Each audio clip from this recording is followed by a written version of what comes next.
And you are back on the firing line with Matt and Joe today. We're going to talk about some stuff here that's been happening within this last year that's kind of horrific, and also some of it's presented some strange politics under knee-jerk reactions, and we just thought we'd kind of talk about some of this stuff because there's a few points out there that we can learn from. And of course we're not trying to be insensitive or anything because you know, we do realize it's tragic. But with that, we always have to learn, and hopefully some way we can find some way to bring people together instead of having this kind of stuff happen. Yeah, I mean, it's about time that we do learn from these things. You know? Yeah, it's just so the mass shooting or whatever, you know, however you want to spin it, whatever it's called. I don't care what side you're on. These killings, these murders. I mean, it's happening like so often. You know, I mean. It's just disgusting. It is, and we need to learn from it. And the way you know, it's not going to stop anything from all the banning stuff. You know, we've already learned these lessons before. You know, prohibition, excuse me, didn't work. Prohibition doesn't work, and we don't need to start a black market of things like what Europe has or other countries, you know, and what we've seen in even our own history of our country here, just because when you ban things, that's what happens. Drugs, alcohol, you know, to the stolen items, whatever. But yeah, so I mean, the big two ones that have passed in the past couple months, of course, the Vegas was one. Las Vegas and Texas, where the guy shot up the church. So in the Las Vegas one, that one was very major. You know, a lot of media coverage on that one. You know, that was the first time we had seen an elevated position. You know, I guess the guy had like a dozen rifles with him. Thousands of rounds. Yeah, you know, so that was the first time we had really seen an attack like that. And of course, what the big hot button word for that shooting was the bump fire stocks or slide fire. Okay, I can't believe it. They came out immediately, and politicians wanted to use that as within 24 hours to you know, go after weapons, or at least modifications of what you can use on a weapon. And you know, I actually saw the NRA willing to join up with them, which was kind of a letdown to me because. You know, if the NRA was really doing their job, I think they would have explained that a bump fire, or banning a bump fire, which to me is not a very cool option. I don't really care for bump fires myself, but the idea of banning it is wrong. Right. I mean, I kind of hinted in the last video that it's just another accessory on a rifle. Exactly. And that's really what it is.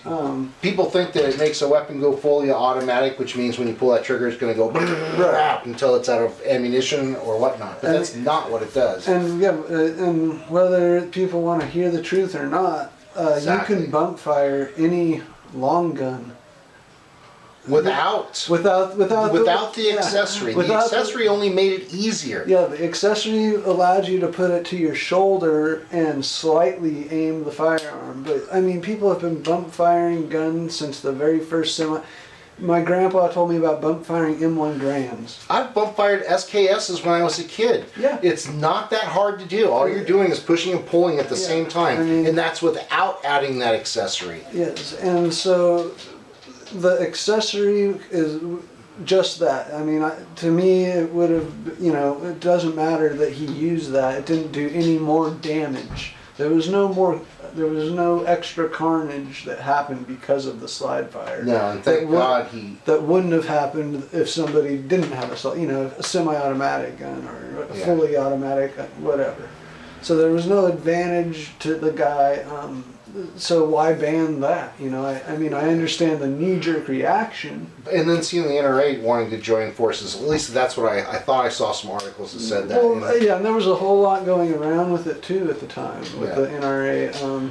It's just, like you said, the truth of the matter is it was a knee-jerk response. They wanted to pass something to make themselves all look good, like they worked together, when in fact it would have done nothing to deter the ability to do that. And on the news and stuff, sorry to cut you off, no, that's on the news, that is not a slide fire stock, you guys. Most of you know that already, but I mean, I've literally seen on the news that they say, your slide fire stock, and they show a collapsible stock. right. So 90% of your guns have a collapsible stock on them. That does not it does not increase the rate of fire at all.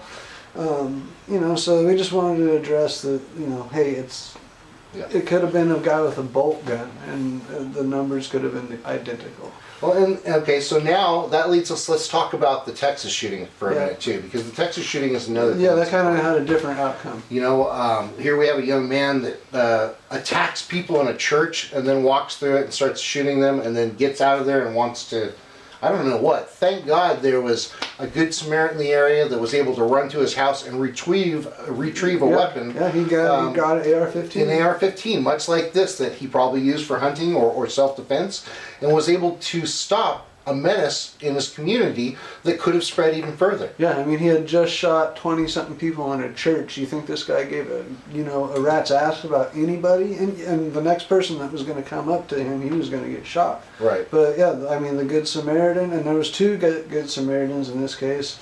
The first guy, we don't know for sure because they never said that the guy actually hit him, the Samaritan. I speculate that he did probably Yeah, get. because I'm pretty sure I read an article where he had said something like, I knew he had body armor on, so I went for areas where he didn't have it. Oh, really? And so he did get hit, I'm pretty sure, by the first guy, and that's Okay, why yeah. I think he became incapacitated after driving the vehicle. I didn't hear the comment about that, but that would. Yeah, That's which proves that makes point, sense. yeah. So anyway, like the first guy, you know, he saw the guy come. He heard bam, bam, bam. He saw him go into the church with a gun. He lived across the street, a block away or so. Went into his house, came back out with an AR, took a couple shots at the guy, and didn't kill him.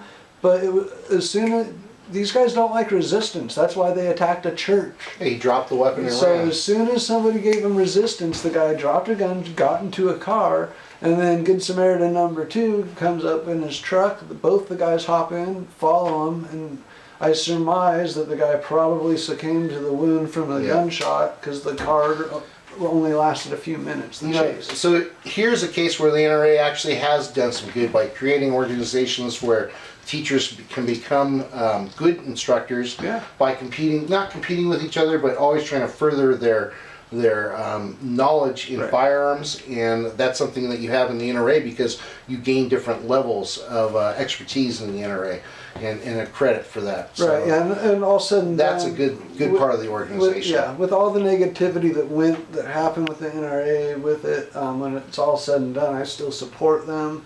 You know, because they are kind of, they're playing the long game too. You know, they gotta, you know, they're looking maybe years down the line where we're just kind of like thinking about what right now. So, you know. Well, here's another thing too. A lot of people I don't think realize is when it comes to NRA instructors. The NRA instructors part of the NRA is completely separate from politics. Well, right. That's why you have the NRA. The ILA. Yes. Is the. And I don't think a lot of people actually know that, and so Really? it's good information to get out there too, to try to educate the public. So if you want to donate money towards the politics, you don't donate it towards the ILA. Because they're I forget what it exactly stands for. I'm sure a lot of you guys that are NRA holders already know what that is. But they're basically the people who go to Congress and fight for the Second Amendment. Right. So yeah, check them And out. stuff like that. Yeah. And so I guess we should probably end this because I know it's getting kind of be a long video. But you know, one thing I want to say is this is a lot of hate out there. And we're seeing hate on both sides. I mean, conservatives, liberals. It's getting bad. Yeah, and sometimes I feel like it's very weighed out, like it's more liberal. And then sometimes I see that there are a lot of liberals that some of them are good people, but they're confused and are being misled by But this is a slide fire stuff. Yeah, exactly. Things like that. And so at some point, I mean, we have to meet somewhere to where we can all get together and start discussing things from a real point of view instead of skewed ideologies. And he's not saying yes, I'm a compromise. conservative, but He's not saying that. He's not saying let's compromise. But No. He's saying let's get together and educate discuss. people. And because I mean, I don't care if you educate. Or if you want to educate us, educate us. There you go. I'm open all for ears, discussion. dude. I mean, Always open for discussion. That's what this page is about.